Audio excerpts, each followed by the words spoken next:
This champion is most probably the hardest hitting champion in Raid Shadow Legends, guys. Like, the numbers you're about to see will blow your mind. Now, I am talking about a new addition to the game. I am currently on the test server, guys. And in today's video, we're going to have a look at the new faction unity champion for the Sacred Order, Falmond Mournsword. He looks pretty interesting. I'm not a massive fan of his design personally, but you know what? Seth actually convinced me into it. So I've been chatting with Seth a bit. He made before a spreadsheet where he kind of like checked all of the numbers to see what sort of damage this champion can deal, and it seemed pretty damn busted. I'll be very, very honest with you guys. Today, we're going to take him in for a spin and see if he can actually put in some work in Arena in the current meta. So, his base stats are fairly decent, not a lot of HP, decent attack, decent defense, pretty slow overall compared to other champions in the game. But when we are talking about the skills, guys, with A1, he attacks an enemy, he gets a bit of a healing based on the damage that he's inflicting. If there's any surplus healing, he will place a shield buff on the champion for 2 turns. And then he will attack with the A3 Burning Courage skill instead if the target is from the Corrupted Alliance. You know, Undead, Demon Spawn, all of those bad boy champions. Then with the A2 is an AoE. The damage increases by 5% for each buff or debuff on the target and will ignore 25% of the target's defense if there are no active buffs. With the A3, that's where the whole fun begins. Attacks an enemy. Before attacking, removes all buffs from the target.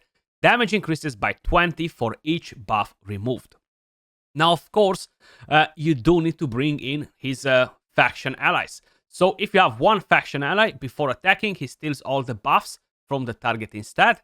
Then the effect cannot be resisted and the damage increases by 20 for each buff stolen. 2 faction allies, the damage inflicted by this skill increases by 20% for each turn taken by an ally or enemy before this champion's turn. Resets at the end of this champion's turn. So as soon as he takes a turn, does his action, this will reset, so you're going to have to build that up again. Now, initially, I don't know, I just read a part that for each ally, not for the enemies as well, so it's going to be a bit easier to get 10 turns in front of him, basically. Then, for 3 faction allies, that's where the juice comes from, will attack all remaining enemies with any surplus damage if the initial target is killed. This attack cannot be critical, so Wukong cannot crit as well. I think Siegfried can crit, if I'm not mistaken. I know I've seen like stupid numbers, 2+ million. So yeah, he can crit with that. Unfortunately, I don't have Siegfried on the account to kind of like compare a bit the damage. If the initial target survives, places a True Fear debuff on all enemies for 1 turn. So that's basically what you're getting out of this champion. The passive is pretty nice too. Decreases the damage taken by this champion by 10%. For each turn taken by an ally or an enemy before this champion's next turn. Resets at the end of this champion's turn. So if you can keep him alive basically for 9 turns and the enemy is about to take a turn and be the 10th move, he's basically going to take pretty much no damage, you know? But it's very unlikely for the things to happen like this. If you have one faction ally, fills an ally's turn meter by 2% whenever they place a buff or debuff. With the second faction ally in the team, places a revive on that buff for 1 turn on an ally whenever their HP drops below 50. And 3 faction allies, which is the best part out of this passive, all allies are immune to cooldown increasing effects. Goodbye Warlord, Yumeko, and all the rest of champions that increase our cooldown. Now, my main thing with this is that the faction just doesn't have the right support for PvP for the current meta. Yes, in the lower tiers they will work, but for the meta it will be pretty damn hard to make him count. Especially in live arena, it's going to be completely irrelevant to go in with 5 Sacred Order champions, you know, because they will get banned. Probably he's going to get banned and it's game over for you, you know, so he's definitely not a live arena friendly champion. He has this aura that gives you 30% attack. And then if you have other Sacred Order champions in the team, they will gain 15% crit rate from this aura. Now, this champion will be on the 10x during the 2x Sacred this weekend. Probably I will summon all my sacreds. If I get him, I get him. Will be fun to have him to play around with. Now I have him built on a stone skin set and a savage, guys. How I mentioned, you want to keep him alive, okay? You want the enemies and your allies to take tons of turns. You want him slow as well, preferably, so if they have a UDK in there, he will take his turns as well, so you're going to be able to smash them regardless of who is in the team. So stone skin, at least a one-turn stone skin, is a no-brainer on this champion. Now my accessories really suck for him, but I still went with stone skin. Total stats, I have 7,400 attack, 120 speed, full crit rate, 309 crit damage. The rest of the stats do not matter whatsoever. The ring is awful. The amulet not as bad, but would be nice if I have the right ascension. And of course I have an attack banner. Masteries. I have a offense and defense 3. Helm Smasher as tier 6, guys. And I went with defense 3. We don't need accuracy on him or anything like that. In fact, I want to avoid having accuracy just to make sure that that fear doesn't really land. I think we need accuracy for the fear, if I'm not mistaken, on the A3. But either way, this is the build. I'm quickly going to show you the build on Wukong because I'm going to show you a couple of different tests just as an idea. So Wukong has around 350 more attack, but he has like 11 crit damage less than him, more or less, you know. So it's not really the same, but it's pretty much close to it.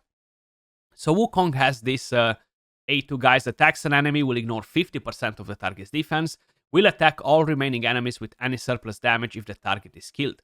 This attack will also ignore 50% of the target's defense, but it cannot be critical. Now, the good thing about Wukong is that this is not conditional as it is for our Sacred Order faction unity champion, you know. Let's take him in for a spin to see the damage. So first, I just want to do a quick damage test on stage 23 where we're usually testing the champions. Let's start with Wukong so you guys can see his numbers first. Now, the good part with him is that he's not conditional. You can bring whatever champions you want with him in the team. It doesn't really matter whatsoever. We're actually going to put these buffs on because why not? Defense down and weaken on the enemies. Let's put the poisons from battle. We're getting a bit of extra damage. So keep an eye on this. I'm actually going to attack this Lua right here, okay? We're going to go with the A2. 525. The highest number I've seen from the surplus damage was 675. But the main hit was 525, right? Is that what I said? I kind of like lost it for a second. I think it was 525, which is a pretty big number, right? Like, you definitely don't mess up with Wukong. He can obliterate teams. Now, if we are taking him out of the team, and we're going to bring him instead, we're not going to use his attack aura because we just want to kind of like keep it nice and friendly for our Wukong buddy in here. One thing to keep in mind, we're just not going to be able to take enough turns to stack up his skill fully because we're going to take one turn. The enemies won't be taking any turns. We're going to take 2 turns. We're going to take 3 turns. We're going to take 4 turns. We're going to take 5 turns.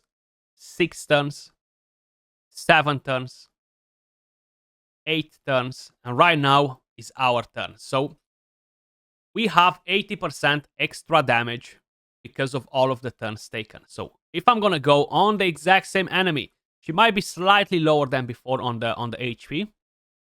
Check this out. 820k, and the highest surplus damage I saw was 915k. Now, this time around, I can guarantee you the Helm Smasher did not proc on him because the highest hit I've seen, just the regular hit, the single hit, was over 1 million, okay? Which is crazy to see that much damage. I still think it's very hard to set him up for Arena to compete in the current meta. For Live Arena, they're just instantly going to ban the champion. So let's give it another go to see the A2, for example, instead of the A3.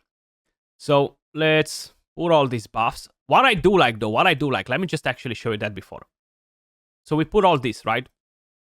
And I think this is very impactful for Arena. So we are taking some turns. Right now, I can ally attack. And if you guys remember what the A1 does, he will actually use the A3 instead whenever he's attacking champions from the Corrupted Alliance. So we're going to go with the ally attack. Check this out. He will use the A3, not the A1. Look at that. That was the A3, 758k, bang, he took everybody down. And that was from an ally attack. He didn't actually even use his own turn. Now we are in a new round here. Probably his A3 is not stacked anymore. I do want to show you again, just purely the A2. And then we're going to back out of here and head over to Arena, where we're actually going to do some proper fights. Give me that increased attack. Give me that increased attack. Let's put some buffs on. So our damage will increase the more debuffs the enemies have. And if they have no buffs, we're going to ignore 25% of the target's defense. Right? That's what happens with his A2. Come on, Cardier, stop taking turns. Check this out. So no buffs, we ignore defense, and damage inflicted by the skill increases by 5 for each buff and debuff on the target. Now, some of them have 1, 2, 3, 4, 5, 6, 7, 8 debuffs, okay? 7, 6, 5. So we have a lot of debuffs on them. The highest number was 400k, right? 393. So the A2 is decent if you can set it up. But let's be honest, it's pretty hard to have these many debuffs in Arena. It's just not going to happen. And most likely they will have buffs, so you're not going to ignore the 25% defense. But let's actually try him out and see what he can do in there. So right here, guys, we can attack different teams, okay? And first, we're going to attack this team right here because I want to bring Wukong into the fight. So how you may notice is a pretty interesting one. Now, what I like the most is that they cannot lock our skills. This will be a massive, massive improvement for a lot of you guys out there. I know so many are struggling with Warlord, Yumeko. So having a team like this, for example, it will be very, very impactful for you, especially in tag team arena. You don't really care how long it takes you to win a fight in there. For Platinum Push, again, you can use him 100%, but I feel like it's going to be a bit harder. Now, he's not great against Krixia, because Krixia removes buffs too. So if she's stealing the Stone Skin, you're going to be in trouble. So right now, we're going to let them take some turns, you know, making sure that we're getting to the 10 turns. We should be getting to 10 turns without a problem. So we got Polymorph right there, not a problem. Let's buff. Okay. That's fine. The more, the merrier. Just keep on taking your turns in there. Okay. So I'm going to do an ally attack on that Necrit. He has 1, 2, 3, 4 buffs that we could potentially remove. I'm very curious to see if we're going to kill them all. The reason why I'm attacking him, or I could attack Warlord actually, let's attack Warlord, is because he's going to use the A3 with the ally attack. Check this out. Let's see the numbers. Okay, so he survived even though we used the actually no. We attacked the wrong champion there. We're supposed to attack Necrit with the ally attack, but that's fine. Right now, we're going to be able to use the A3 directly on Necrit, you know, which is fine. Not a problem. So we are stacked. We're taking literally no damage. Actually, I could use the A3 on anyone really now, but let's do it on Warlord. He's the lowest. We should be doing a lot of damage on him. So 1 A3, remove 2 buffs, 500k hit, and then you just melt the other ones down. But a 500k hit, guys, is definitely not something to mess around with, you know. It's a very, very nasty hit. I'm going to try to find the exact same team again. But this time around, we are going to play it a bit differently. So we're going to go in like this. We should be able to just go in and attack them with Wukong after, you know. So buff, debuff, lock. Warlord, he didn't took his turn, so we're gonna chill a bit longer. That was an A1 from Wukong. We just instantly killed that champion there. Okay, you're taking your turn. You know what? I'm actually gonna hit Necrit. I'm gonna hit Necrit because why not? 363k. Like, the damage does not compare. I feel like he's going to do at least double the damage that Wukong does. But of course, they all have pros and cons. Wukong, you can use him with whoever you want and get the most out of him. You need to use him with Sacred Order champions if you want to get something out of him, you know, basically. I just wanted to do a fight like that as well, guys, to kind of like show you what to expect, you know. If we're going to go against a team like this, why not? We have a Yumeko. They're going to attempt to lock us, so let's not allow them. I'm gonna use the attack aura. They're gonna take plenty of turns. They're going to rotate like crazy. So let's see what we can expect from them. You see, the lockout animation doesn't even appear because it doesn't happen. It just doesn't happen. So let's do that. Let's do this. So he is a Shadowkin. No matter who we're attacking here with the ally attack, it doesn't matter because we don't have any Corrupted Alliance enemies. So it won't be relevant. We cannot attack magic champions because we'll be strong affinity. But instead, we're going to do an ally attack right now. We've done tons and tons of attacks by now, guys. So we are fully stacked, okay? Fully stacked on that Arbiter. A3. 827k. Bang. Almost 1 million hit in arena. That's nuts. Absolutely nuts. Now, how I mentioned, let's try to find a team where we are going to basically encounter a lot of big boy champions. I'm not sure if I am going to find one, but I'm going to reset it a bit and see if we are finding something similar with what we might find in a defense team in arena during plat. This is not really what we're finding much, but you know what? Let's give it a go. We have a Harima in there, a big counter to him, right? I was kind of looking for a Tarichkas, but seems like we're not finding them anywhere. We have a UDK in there as well.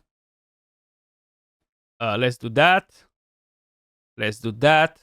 We have Corrupted Alliance champions, which is great. Because we're going to use the ally attack on that Necrit in a second.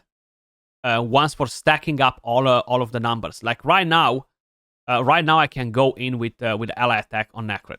We should be able to kill that Necrit though. Okay, A3.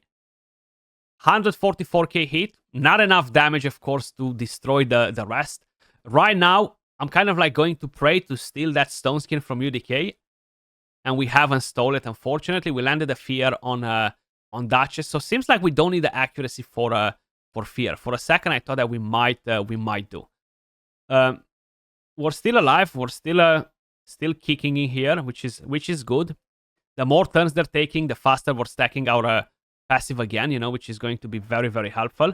I'm going to heal my reviver just in case. Let's put a revive on... No, let's go with an ally attack versus that Duchess. Let's see what we're getting from here. A3 again. Nice. 245k. Duchess went down like butter. Very, very nice. What about... Now, so right now we don't have that A3 available. But I can still go with the A1. You know why? Because if I use the A1 against UDK, he will use the A3. So check this out. I cannot target him, but of course. You see, that was the A3, 197k. A bit of surplus damage on the rest. We stole the buffs from UDK. Okay, Harima. Oh, weak hit. I like that. So let's start stacking a bit our damage a bit again, you know, with the skill. Harima again taking turns. That's fine. The more turns they're taking, the better. Because we're about to destroy them. 232k. We did not crit on that Harima. Harima, she's very nasty, right? Like she will definitely reduce our damage a lot. But either way, it's nice to see that she's not able to kill him. She did got a couple of weak hits in there, but that passive brings in a lot of damage reduction. Now, my main problem with it, 2 minutes and 16 seconds. And it's not even a meta team for Platinum Arena, at least in the high-end Platinum. So I think it's going to be very hard to use him against Marichka, Taras. Not to mention that everybody's using Krixia, and he's really weak against Krixia. He is countering Warlord, he's countering Yumeko, but Krixia can steal his Stone Skin. And if by any chance he's not stacking that passive quick enough, so he brings in the damage reduction, he's going to get wrecked, you know. But as long as that's fine. We can't complain. He will not be immune to crowd control debuff, so a UDK can use the A2 and quickly put a fear on him, mass him up, miss his turn, and then again he will have to stack the passive, etc. But it's definitely a very, very interesting champion, you know. I'm quickly going to try to find a different team where we could potentially see him shine. You know, we're gonna do one more fighting here, and then we're gonna call it a day with him. I just kind of like wanted to show you what you can expect. I'm very curious, very curious to see what will happen against a team like that. I feel like that Georgie will just break through him no matter how much damage reduction we're getting, because I think it's gonna be 1 turn, 2 turns, 3 turns, 4 turns, 5, 6. Let's give it a go. 7. So maybe 70% damage reduction will keep him alive, but I doubt it. If we're getting to that much, you know. So no lockout, of course. Right now we can do this. We can do that. Okay, so we're getting actually a bit more than I thought. You know, we're getting more damage reduction because they took some turns. Okay. So Georgie did not even went for him. He went for Mordecai. So right now we fully stacked 0 damage. You see, that's amazing to see. And everybody will deal 0 damage on him. Like, I've done some fights where Taras was doing 2,000 damage on him, and that was because his passive was not fully stacked. But when it's fully stacked, it's 0 damage, guys. So he's really meant to counter super fast teams. You know, when you cannot deal with the fast teams, it's gonna be game over. Like, look at this right now. A3, everybody's gonna be dead. 368k, the rest just got melted. And I haven't even used the A3. This was just an ally attack. Okay, so he can be absolutely nuts used in the right team. How I mentioned, we do have the 10x for him this weekend during the 2x on Sacreds. I will open every single Sacred Shard that I have, and I will hope that I'm gonna get one. I don't know what other champions they will bring in the future for the Sacred Order faction that will enable him to be even more crazy. I don't have Siegfried to kind of like compare them a bit. Siegfried is not conditional. His surplus damage can actually crit. But either way, guys, Falmond is not a disappointment, and I'm glad to see that. And yeah, I do hope that I'm going to summon him. Let me know your thoughts in the comments down below. As usual, appreciate every single one of you guys watching. Much love, and I'll catch you all in the next one. Peace.